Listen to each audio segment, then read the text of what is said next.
The next speaker is Mr. David Raboy. He's the Budget and Execution Manager at the U.S. Coast Guard headquarters. He's going to talk on status and outlook of the U.S. Coast Guard heavy polar icebreaking program. Back, laser pointer. 6 icebreakers instead of 4. Thanks.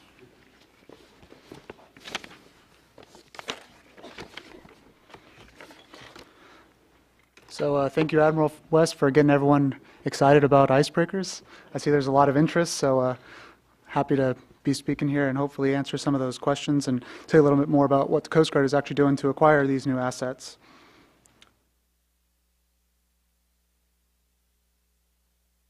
So the last 3 presentations have set up this one very well. In fact, they've probably said a lot of what I'm about to say, so hopefully I can say it in a little bit better way, a little bit more interesting way. But it also, you'll hear that assured access, presence. Right now, the Coast Guard is the office that supports that mission with surface assets. So when we're talking about Arctic access, the Coast Guard is the one that does that. We're looking to make sure that we have the right number and the right type of assets to be able to do that in the future. So I'll be talking some about the mission need, the status of our current fleet, which we already touched on just in the last presentation, but I'll talk about a little more, and then our progress, the progress on our effort to acquire new heavy polar icebreakers.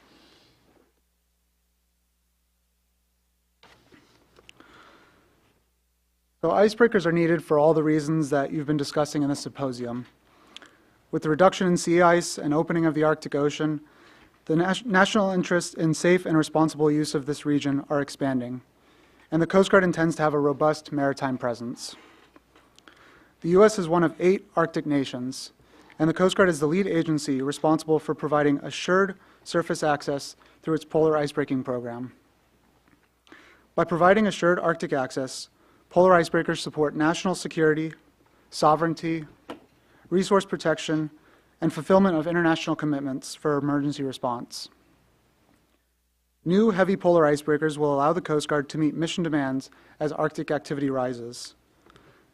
Just a few weeks ago, the Coast Guard medevaced a cruise ship passenger from the Crystal Serenity. I think the last couple of presentations have mentioned that ship. A 1,600 passenger cruise ship that transited the Northwest Passage last year from Alaska to New York and is planning to do that again this year. Obviously, we want to be able to respond if something were to happen, and we want to make sure that we're prepared when this sort of activity increases.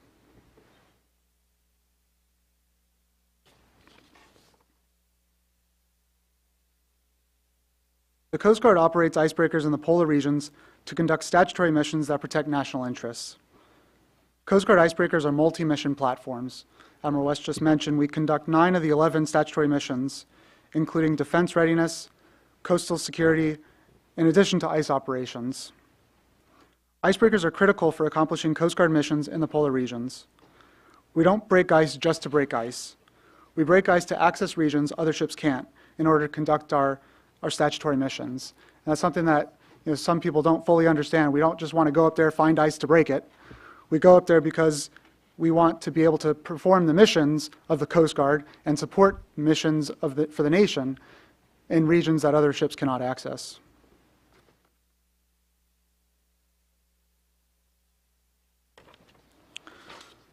So we currently only have 2 polar icebreakers that are active.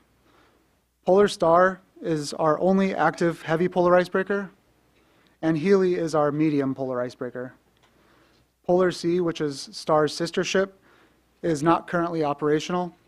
She's been in inactive status since 2010, when she suffered a catastrophic engine failure. The Coast Guard is working to recapitalize and strengthen our icebreaker fleet. We're looking to acquire a total of 3 heavy and 3 medium polar icebreakers for year-round assured Arctic access and to meet national strategic objectives in the polar regions. Our first priority is heavy polar icebreakers, and we are currently in the process of acquiring new assets.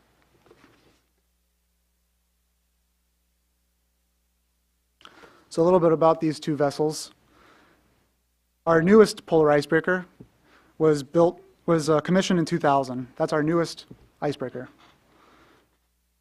She weighs 16,600 tons, has a diesel-electric drive capable of 30,000 horsepower, which allows her to break 4.5 feet of ice at 3 knots and up to 9 feet backing and ramming. Healy will be conducting 4 operational science missions well north of the Arctic Circle on her upcoming patrol. The first mission will be in support of the Coast Guard Research and Development Center, where they will conduct Coast Guard operational exercises. The second mission, in support of the National Oceanic and Atmospheric Administration, will include water and bottom sampling. And the last 2 missions will be in support of the Office of Naval Research, retrieving subsurface mooring deployed by both the Healy and Sikuliak last year.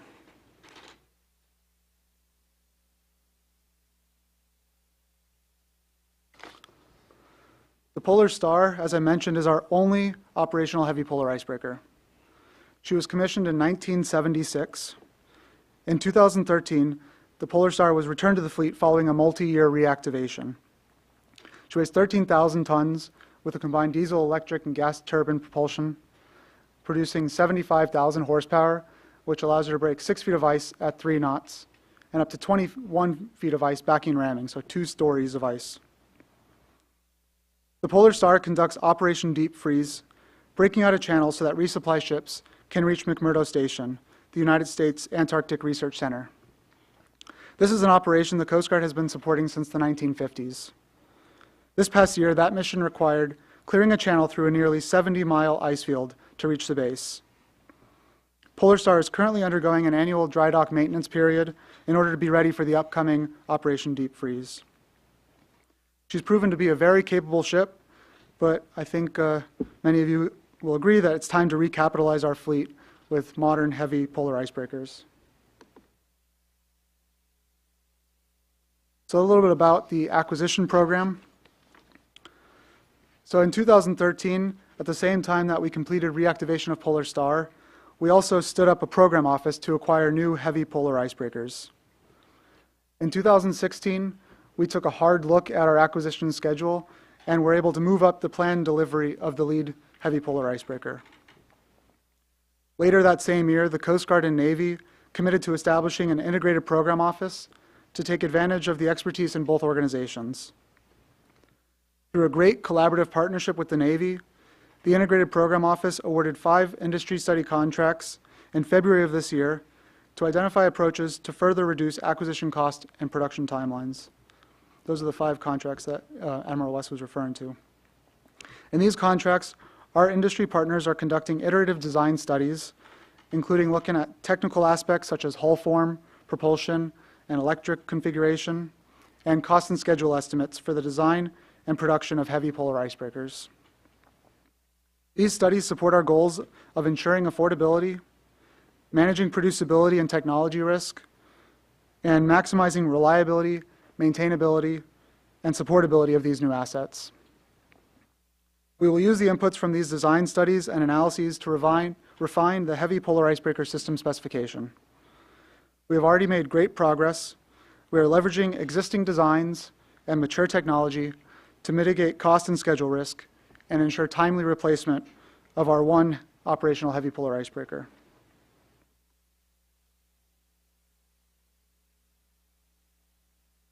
The heavy polar icebreaker requirements were developed by a 46-member, 11-agency integrated product team, including representatives from NOAA, NSF, the Navy, and others.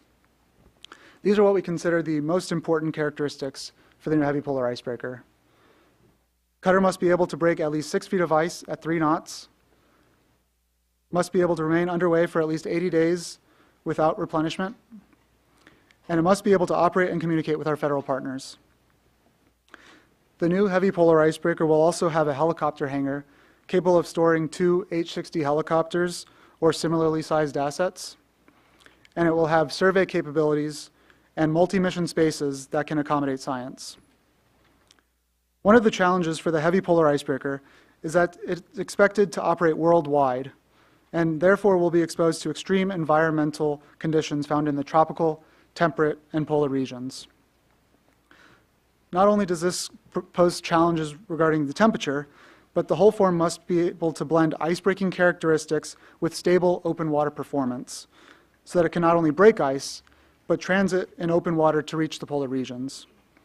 And this is something that industry has made a lot of progress on since the 1970s.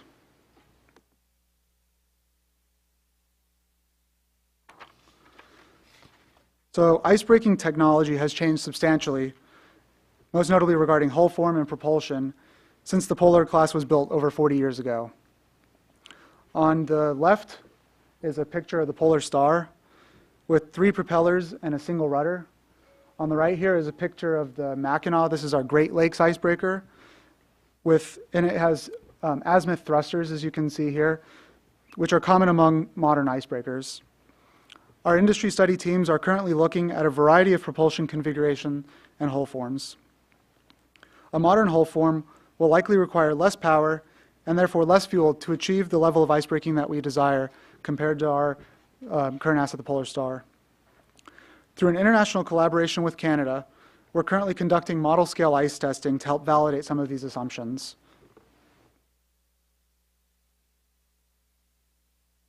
This is the current schedule for the Heavy Polar Icebreaker program. So we're currently working on with those 5 industry study partners who have contracts for industry studies to examine cost, schedule, and performance trade-offs.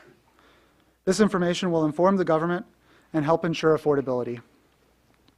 We're also continuing to work through a series of affordability trade-off analyses through a joint Navy Coast Guard process to analyze the requirements and identify efficiencies which have already led to cost reductions.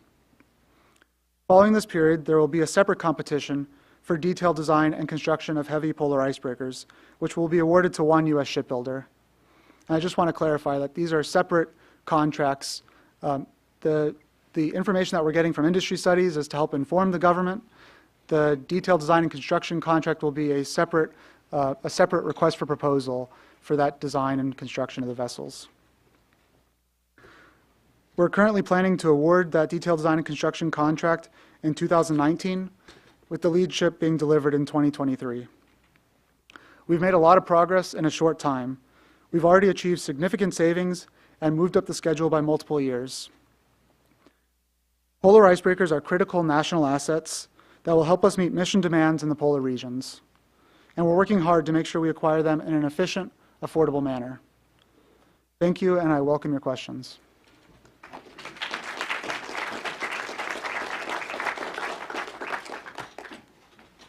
I also want to mention... That previous slide was a very nice one. Thanks. I also want to mention that my colleague here, Captain Mary Ellen Durley, she just came back to DC from a tour as the executive officer on Polar Star. So if there's certain operational questions, she's here to answer those too. Thank you again for that. Any questions from the audience?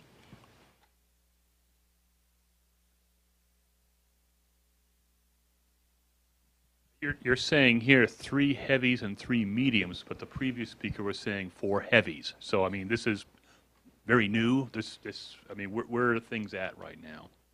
So 3 heavy and 3 medium is what the Coast Guard's been working towards. It's what our latest study called for. The NSF, I think you're referring to the NAS study as being the new study.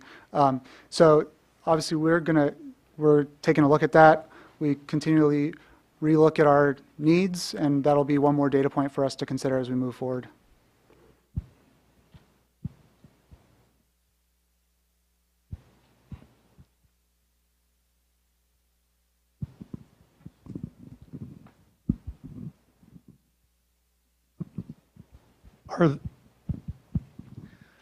In the course of the many years in the construction and the number of icebreakers, has the congressional delegation for the Great Lakes come forth, or are these ships completely inappropriate for the Great Lakes breaking ice? I'm saying that, I'm thinking, why wouldn't the Great Lakes congressman say, well, if you're making 4 of those icebreakers, make 1 more for us? So the program that we're talking about is specifically for the polar icebreakers. One of the, I guess probably the main problem is that these ships probably would not fit in the locks to get to the Great Lakes. So they're fundamentally different ships with different capabilities, different operational profiles. So we're not talking about Great Lakes icebreakers, at least as part of my presentation. There's an online question. Has there been any cost estimates done to replace the engine on Polar Sea to help cover the gap until the new HPIBs become operational? So we took a look at that. Congress asked us to take a look at that, and we found that it was cost prohibitive to bring back the polar sea. It's not just a problem of cost. It's a lot of these parts don't exist anymore, and a lot of the parts that do exist we're using to keep Polar Star going. So we could almost, not quite, but almost buy a new icebreaker for the cost of bringing back Polar Sea a 40-year hole. So the Coast Guard had found it, through that study, found it not to be cost effective. Any other questions? Again? You're lucky that we have time. So what about propulsion on the heavies? Has anyone been so bold as to say go nuclear? So for the same reason as Admiral West mentioned, nuclear is not considered a viable option for us at this time. It's too expensive. Not only is it too expensive, but the Coast Guard does not operate nuclear ships at all, and so wouldn't have the capability to even maintain those ships. There's money expensive and there's politically expensive, so in many ways. Any other questions from the audience? If not, thank you very much. Thank you.